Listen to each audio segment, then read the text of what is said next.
I wanted to share with you a little bit about my process for working this commission. Two paintings I'm going to be doing. So I thought I'd chat with you for just a little bit and tell you how I start the paperwork, how I start the meeting, and how I go from there, how I introduce to someone who really doesn't know anything about commission painting, doesn't really know anything about original art, sizes, colors, etc.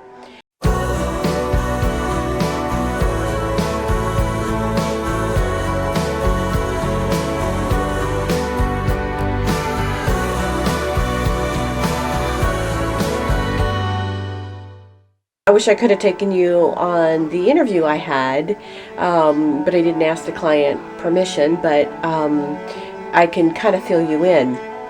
But first, let me just swing the camera around and show you some of the paperwork that I take with me and how I incorporate that into a contract for the client, and then how I work the colors. So hold on just a second and I'll turn you around. Okay, so one of the first things I do when I make the meeting is I take a sheet of paper with me, and it's just to scratch down notes. And most of the time I go to their house, because their house is where the painting's going to be, or the paintings or whatever. And I look at the space, and we talk about what the style is of the client. If they're looking for paintings to blend in or paintings to add more pop.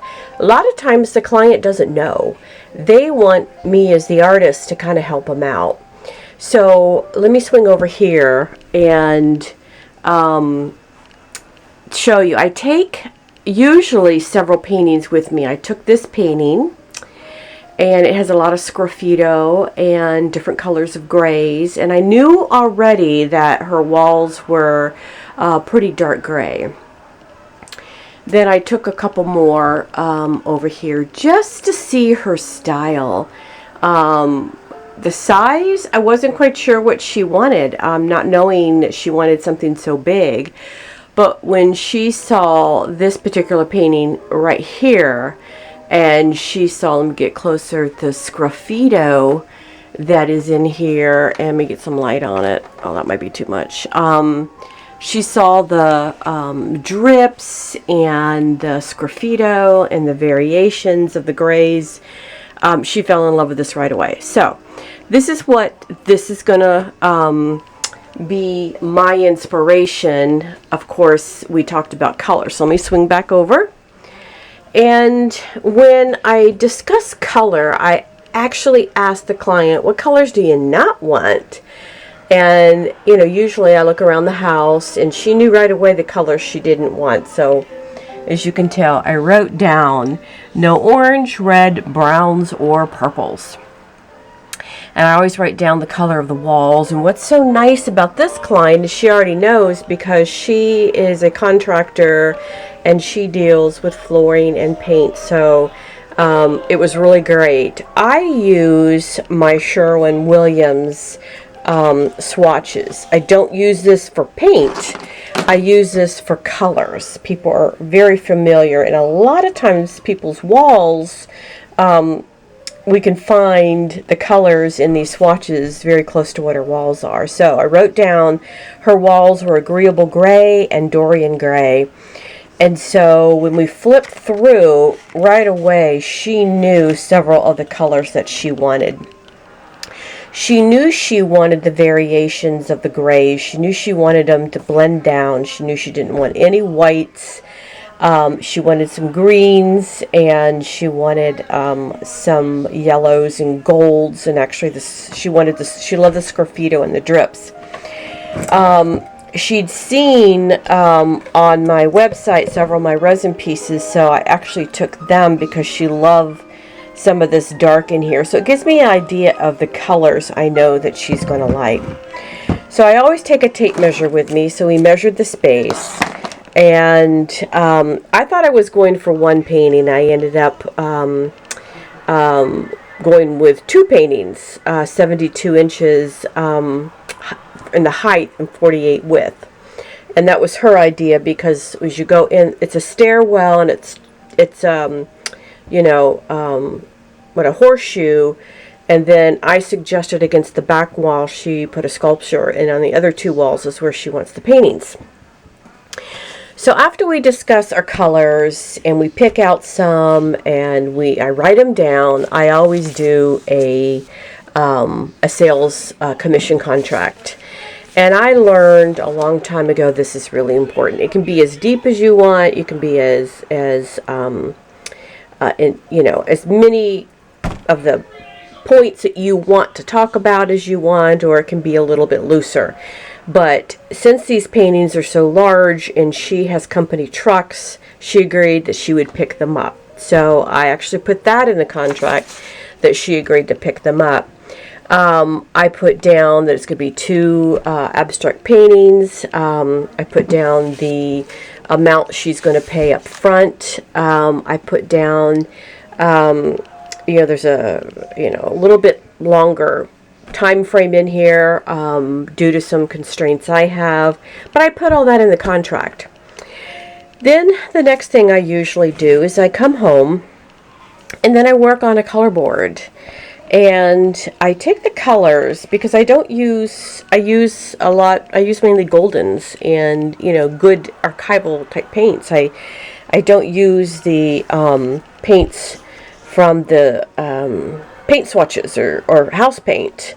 I mean, you could probably grab some of these and splash them in just to bring in some of the exact colors if you wanted, but I matched them up. So I took the grays that I know that she said she wanted, and as you can see, the grays are the two here, or two right here, and that's the ones that I matched up down here. And then I wrote down the Blustery Sky and the Waterloo, and I had taken the Phthalo Blue, and I'd taken the Carbon Black, the white, and then, of course, these are added in a little bit later. And I just worked with them until I got the colors that she had indicated that she wanted. So I think that's upside down, but that goes with that, and that goes with that.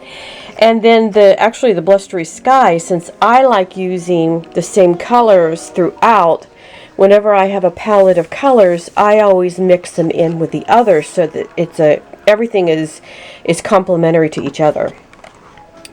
So when we got to the greens, again, I grabbed the green gold, and then I used the same phthalo blue green shade, and used that to mix up the colors until I got what I wanted. And then on the yellows, I mixed up Indian yellow and then some of the whites, and I even pulled in some of the blue that I had created from my phthalo blue and my black and my white, added it in, and then some of the white to give me my golds. So they all kind of go to, this is just a start. And then of course this is antique gold and this is chrome, like a silver color. And then I took a snapshot of this and I sent it to her with the color she had picked out. And I keep the client very much in the mix of what I'm doing, so that the final painting isn't a huge surprise. And I even put that in my contract, that when I work with the client, I will send her, periodically I will send her snapshots of the painting as it's progressing. So that's how I start my commissions, and I've been very successful with them. And the end product, I have in my contract that they take the end product. If she refuses, she loses her initial commission. So The process that I use, where I keep the client very well informed as I go along, and I even let them make decisions if they want as I go along, has worked very well with me, and I have not had a commission piece be turned down or denied, because they are in the mix the whole time. And I even open up my studio for them to come and visit if they want and see what I'm doing along the way. And if I'm going to add something a little bit off of what we discussed, I keep them very well informed. So I hope that was helpful to you, how I work my commissions, how I start with the initial commission discussion, and jot everything down. Then I write it up in a commission contract. And then I move on to the color boards and how I use my paintings. I take them over and let them look at the paintings. It's funny because people who are not artists, that have no concept of original art and what they're looking for, a lot of times they'll tell me that they've gone and they've looked in the stores like Home Goods and places like that, but they want an original piece of art. And they kind of tell me what they want, but they have no idea they have an idea of what they like. But when I bring pieces and I put them up on the wall based off of what they've told me and pictures they've present me, it's amazing when they see a piece of art that strikes them against their wall and in their surroundings, how they become very excited and attached. Whereas a piece, if I had just shown them off of a photo I sent or my website, it may not have been anything that would have picked. And I mean, that I have found that with several people that happens. A lot of people really want the artist to help walk them through the discussions of what their next step is and how to go about commissioning a piece from an artist. So I hope this discussion has helped you, and I will keep you informed along the way. Thank you.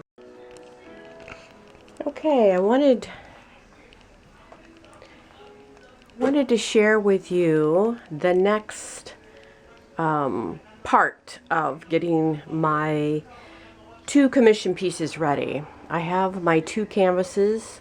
They are the 72 by 48, and she wants them vertical. So I have one over there on the floor, and I have one over here on an easel. One, I can swap them back and forth between where I'm going to do the drips, so that the drips don't just land straight on the floor. Of course, my floor has got paint all over it, but I do have these little carpet tiles that I got at the dollar store, just to help catch some of the drips. But I have my area here. This is a table that I actually got, and if you can see, I got risers down below so that this is actually at my height. So I'm standing up and I can get to the paint. So this is the palette that I use right over here. I like to use marble or glass. I will use like paper to as my palette, but I love painting right on the palette. Since this is going to be a lot of painting, I may use some of my wax paper or freezer paper, just because there's going to be a lot of paint. So normally that's all I use, but I've got my colors from my swatches already over there. I have my inspirational painting right here, and I will constantly refer to the Sherwin-Williams and my initial paper that I did the color samples on, so I will refer to that. And that's about how I get started. Plastic will come off, sometime tomorrow, maybe afternoon, or Monday morning. And these are linen, and they're 1.5 inch, but they're the linen stretched canvas. They're very deluxe, very fine quality. They're acid free, archival, and they're some of the best canvases I have found. I get them at Jerry's. I get these large ones at Jerry's. So there you go. And hopefully as I start the painting, I can bring you into that process with me. I've got my lamp over there ready, and I'm excited to get this going.